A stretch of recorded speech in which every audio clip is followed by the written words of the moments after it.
Electro homeopathy के अध्ययन के क्रम में आज हम लोग एक ऐसी चिकित्सा विद्या के बारे में अध्ययन करेंगे जो आपके इलेक्ट्रो होम्योपैथ से अलग हट के है, लेकिन आपका इलेक्ट्रो होम्योपैथ और आपके सुजोग थेरापी है ना, इसमें बहुत ही गहरा संबंध है ना।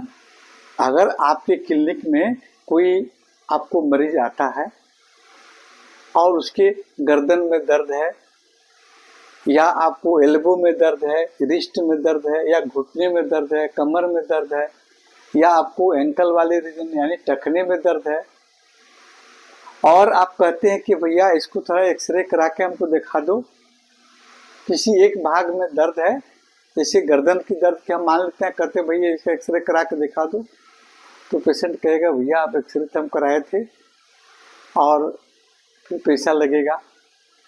तो उस परिस्थिति में आप क्या करेंगे? जी हाँ, एक ऐसी चिकित्सा विद्या के बारे में हम बता रहे हैं कि बिना एक्सरे कराए, बिना अल्ट्रासाउंड कराए आपके शरीर के किस भाग में ये दर्द है ना, तो इसका आप पता कर सकते हैं। कौन सा ऑर्गन आपका इफेक्टेड है, प्रभावित है, उसकी पता आप कर सकते हैं। जैसे हमने आपको इलेक्ट्रोपैथ में प्रकृति का अध्ययन करके और फिर टेम्परामेंट यानी प्रकृति का अध्ययन करके हम पता लगा देते थे कि हाँ ये आपका हमारे शरीर के किस ऑर्गन में। उसी तरह सुजोग थेरापी में भी, तो सुजोग थेरापी आपके एक्यूप्रेशर थेरापी और आपको एक्यूपंक्चर का एक मॉडर्न रूप है, जिसमें बिल्कुल आपके इलेक्ट्रो होम्योपैथ से नर्व पॉइंट है ना, इलेक्ट्रो होम्योपैथ के नर्व पॉइंट और इसके कोरेस्पोंडेंस पॉइंट बिल्कुल एक जैसे हैं। दोनों चिकित्सा विद्या में आपके इलेक्ट्रोपैथ में भी और आपके सुजोग थेरापी में भी आपको वाह रूप से ट्रीटमेंट किया जाता है। आप कहेंगे कि इलेक्ट्रोपैथ में नहीं, इलेक्ट्रोपैथ में इंटरनल भी ट्रीटमेंट किया जाता है, लेकिन वाह रूप से जो आपको नर्व पॉइंट पर हम ट्रीटमेंट करते हैं, तो उससे उसको हम पहचान करने के लिए, उसको आसान करने के लिए आप सुजोग थेरापी को भी अपना सकते हैं, है ना। सुजोग थेरापी बिल्कुल आपके शारीरिक अंग की, आपको किस अंग में दर्द है, कौन सी अंग में खराबी है, बिना एक्सरे कराए आप इसको पहचान कर सकते हैं। चलिए हम इसके बारे में बताते हैं सुजोग थेरापी क्या है। सुजोग थेरापी के बारे में थोड़ा सा नॉलेज। सुजोग थेरापी एक आपको कोरिया की चिकित्सा पद्धति है और इसमें आपको हमारे हाथों और पैरों के द्वारा ट्रीटमेंट किया जाता है, यानी हमारे शरीर का हाथ और पैर है ना में ही आपको वो कोरेस्पोंडेंस पॉइंट है ना, वो आपको प्रेशर बिंदु है, प्रतिनिधि बिंदु है, जिसको कोरेस्पोंडेंस पॉइंट हम कहते हैं, है ना, जिसको दबाकर हम कई तरह के दर्द को ठीक कर सकते हैं। इसको आसान भाषा में समझने के लिए कि हमारा हाथ जो है एक रिमोट कंट्रोल है जो पूरे शरीर की क्रिया को कंट्रोल करता है सुजोग थेरापी के अनुसार। यानी सुजोग थेरापी के अनुसार हमारे दोनों हाथ जो एक और पैर एक रिमोट कंट्रोल के जैसे हैं, जो हमारे शरीर के अंग से आपको शरीर के सारे अंगों की क्रिया को कंट्रोल करते हैं। जैसे रिमोट कंट्रोल में आपको बटन जो होते हैं वो आपको टीवी के स्क्रीन को चौड़ा करना, छोटा करना, चमकीला बनाना या टीवी को बंद करना, खोलना, सारे क्रिया को कंट्रोल करता है। उसी तरह आपको सुजोग थेरापी के अनुसार आपका दोनों हाथ और दोनों पैर एक आपका रिमोट कंट्रोल है, जो इनके अंदर जो कोरेस्पोंडिंग पॉइंट पाए जाते हैं वो आपको रिमोट कंट्रोल के बटन के जैसे काम करते हैं, जो हमारे शरीर के सभी ऑर्गन की क्रिया को कंट्रोल करने में हाथों से ही, पैरों से ही आपको मदद करते हैं। तो ये शरीर रूपी टीवी को चलाने के लिए आपका हाथ रूपी रिमोट कंट्रोल, ये है सुजोग थेरापी का मेन प्रिंसिपल सिद्धांत, है ना। सुजोग थेरापी के अनुसार आपके हाथों और पैरों के द्वारा ही आपके शरीर के रोगों को कंट्रोल कर देता है। इसको सबसे समझने के लिए कि जो भी हमारे शरीर के से 5 ऑर्गन निकले हुए हैं, है ना, 2 हाथ और 2 पैर, है ना, और एक सिर, 2 हाथ 2 पैर और एक सिर, है ना, सिर। और अगर हम देखते हैं कि मेरा ये तलहटी हाथ, इसको हम पूरा हम मान लेते हैं ट्रंक, यानी हमारे शरीर का धड़ बीच वाला भाग, ये वाला धड़ हमारे शरीर का धड़ हुआ, ट्रंक हुआ। और हमारे धड़ के अंदर, शरीर के अंदर, है ना, रहते हैं लंग्स, लीवर, स्प्लीन, पैंक्रियाज, आपको हार्ट, है ना, सारे आपको ऑर्गन पाए जाते हैं। उसी प्रकार हमारे हाथों के अंदर जो तलहटी में जो आपका भाग जो है, इसके अंदर ही आपका इन सभी शारीरिक अंगों का कोरिस्पोंडेंस पॉइंट मिलता है। यानी यहीं से हम कोरिस्पोंडेंस पॉइंट को प्रेशर करके हम शरीर के अंदर के आपको ऑर्गन की क्रियाओं को कंट्रोल कर सकते हैं।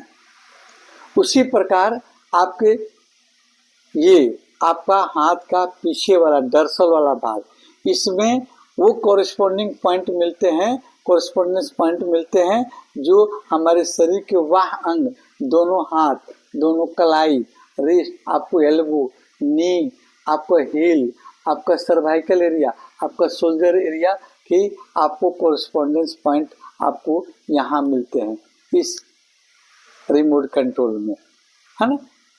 तो हमने बताया कि हमारे शरीर में 5 ऑर्गन, 2 हाथ, 2 पैर और एक सिर, है ना, निकला। उसी तरह हमारा हाथ जो है, हमारा हाथ और पैर में भी आपको उसके कोरिस्पोंडेंस पॉइंट आपको मिलते हैं। यहाँ देखिए, आपको हमारे हाथ का, जैसे हमने बताया, ये ट्रंक वाला हिस्सा जो है आपको शरीर का, आपका बीच वाला आपको ट्रंक, धड़ वाला हिस्सा हुआ। और देखिए दोनों इसके आपको अंगुलियां, है ना, दोनों अंगुलियां, सॉरी पहले हम करेंगे, पहले थंब से शुरू करेंगे। ये थंब, है ना, ये आपका अंगूठा आपके सिर का द्योतक है, ये अंगूठा आपके सिर का द्योतक है। आपको सिर में 2 ज्वाइंट होते हैं, एक आपका ज्वाइंट जो आपको हमारे खोपड़ी को जोड़ता है और एक ज्वाइंट जो हमारे वर्टिब्रल कॉलम से जुड़ता है। जैसे यहाँ आपको देखिए, यहाँ पर ये 2 ज्वाइंट, फर्स्ट और सेकंड ज्वाइंट, और बीच का एरिया गर्दन वाला भाग होता है, सर्वाइकल वाला भाग होता है। और फिर आपका नक के बगल वाला जो एरिया होता है, इसमें हमारे चेहरा, हमारी आंखें, हमारे नाक और हमारे फेस आपको ये इसमें इंडिकेट करते हैं। ये आपको समानता रखती है हमारे आपको अंगूठा, थंब। उसी प्रकार हमारी 2 हाथ हैं, आपके इन हाथों की 2 अंगुलियां जो आपको इंडेक्स फिंगर और आपका लिटिल फिंगर, इंडेक्स फिंगर और आपका लिटिल फिंगर, ये इंडेक्स फिंगर आपका और ये आपका लिटिल फिंगर, इंडेक्स फिंगर और लिटिल फिंगर, ये दोनों आपके 2 हाथ इंडिकेट करते हैं, हाथ से समानता रखते हैं, है ना। और फिर इसमें एक हाथ में 3 आपका जोड़, shoulder joint, elbow joint, wrist joint. उसी तरह देखिए यहाँ आपको जो पाल्म वाला हिस्सा है, आपके तलहटी से जुड़ने वाला शोल्डर ज्वाइंट, है ना, ये शोल्डर ज्वाइंट हो गया। और एल्बो वाला आपको मिडिल ज्वाइंट, एल्बो ज्वाइंट हो गया। और फिर लास्ट ज्वाइंट आपका जो नेल के बगल में है, रिस्ट ज्वाइंट हो गया। उसी प्रकार इसमें भी देखिए, आपको लिटिल फिंगर में भी आपका वही पोजीशन रहेगा, आपको पाल्म से जुड़ता है शोल्डर ज्वाइंट, और एल्बो वाला ज्वाइंट आपको मध्य ज्वाइंट एल्बो हो गया, और लास्ट ज्वाइंट आपका रिस्ट हो गया। फिर आगे चलिए, अब हम देखते हैं आपका 2 पैर, है ना, ये आपका इस मिडिल फिंगर और फिर रिंग फिंगर, ये मिडिल फिंगर और ये रिंग फिंगर, दोनों आपके पैर के द्योतक हैं, है ना। ये सभी आपको हाथ रूपी रिमोट कंट्रोल के अंदर ही है ना। कोरिस्पोंडेंस पॉइंट हम बता रहे हैं अभी, कौन सा कोरिस्पोंडेंस पॉइंट कहाँ है। जैसे देखिए यहाँ हमने आपको बताया ये आपका रिंग फिंगर और ये आपका हो गया मिडिल फिंगर। तो आप देखिए पैर में भी आपका हिप ज्वाइंट है ना, first joint hip joint, second आपका नी ज्वाइंट घुटना का ज्वाइंट, और थर्ड आपका एंकल ज्वाइंट यानी टखना का ज्वाइंट। इसमें भी देखिए ये आपको पाल्म वाला जगह ये हिप ज्वाइंट, और सेकंड ज्वाइंट जो है आपका नी ज्वाइंट को शो करता है, और थर्ड ज्वाइंट जो है आपका एंकल वाला ज्वाइंट हो गया है ना, ये आपका इंडिकेट करता है हमारे पैर को है ना, हमारे लेग को है ना। तो लेग में 3 ज्वाइंट, इसमें भी 3 ज्वाइंट। हमने बताया कि हमारे हाथों की तलहटियाँ और पैर के तलवा दोनों हमारे शरीर के रिमोट कंट्रोल हैं है ना। इसमें जो कोरिस्पोंडेंस पॉइंट पाए जाते हैं इन्हीं से हमारे शरीर के आंतरिक अंग और फिर हमारे शरीर के वाह अंग आपको जुड़े हुए हैं उनसे। तो इन्हें आपने देखा पॉइंट और देखिए, और उसके बाद में एक वर्टिब्रल कॉलम, ये दोनों आपका ज्वाइंट हिप ज्वाइंट, और हिप ज्वाइंट के बीच में आपका ये वर्टिब्रल कॉलम है ना। यहाँ आपको टेल बोन है ना, और फिर उसके बाद में सैक्रल रीजन, और फिर आप उसके बाद में आपका आएगा लंबर रीजन, थ्रोसिक रीजन है ना, यहाँ तक लंबर रीजन तक। तो ये आपका हिप ज्वाइंट के, आपके दोनों हिप ज्वाइंट के बीच वाला पर्सन आपका इशू करेगा, यहाँ से हम पता कर सकते हैं। तो ये कुछ आपका अब हमको देखना है कि आपका कोरिस्पोंडेंस पॉइंट होता कहाँ। तो जैसे हमने बताया कि आपको ये मिडिल, आपको इंडेक्स फिंगर में आपका ये शोल्डर ज्वाइंट का कोरिस्पोंडिंग पॉइंट होगा, या आपको एल्बो ज्वाइंट का है ना, एल्बो का आपको कोरिस्पोंडेंस पॉइंट यहाँ पाया जाएगा, और फिर रिस्ट का कोरिस्पोंडेंस पॉइंट यहाँ पाया जाएगा।